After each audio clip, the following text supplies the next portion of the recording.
छत्तीसगढ़ के एक छोटे से गांव रायपुरा में बिंदिया नाम की एक साधारण लेकिन हिम्मती महिला रहती थी।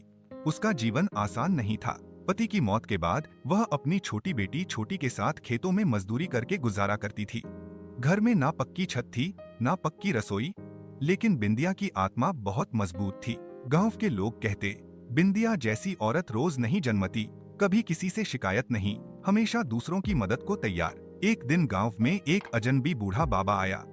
लंबी सफेद दाढ़ी, साधारण कपड़े और हाथ में एक कमंडल। वो गांव के पुराने पीपल के पेड़ के नीचे बैठ गया।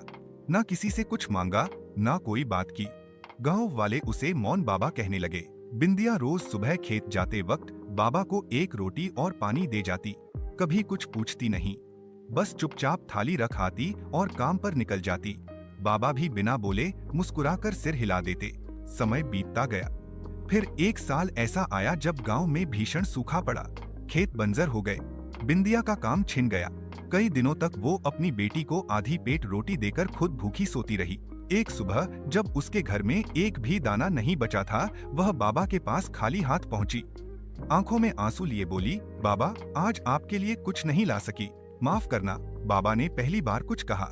धीमी मगर गूंजती आवाज में बोले, तेरी भावना ही सबसे बड़ा भोग है बेटी। बिंदिया चौंक गई।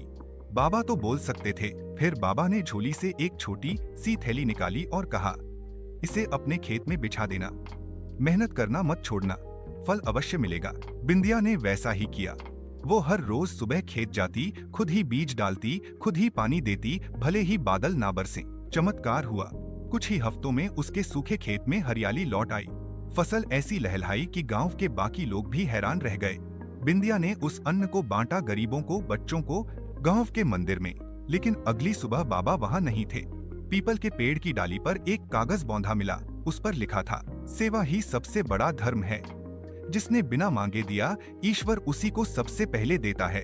उस दिन से बिंदिया का घर अन्नदान केंद्र बन गया। गांव में कोई भूखा नहीं सोता।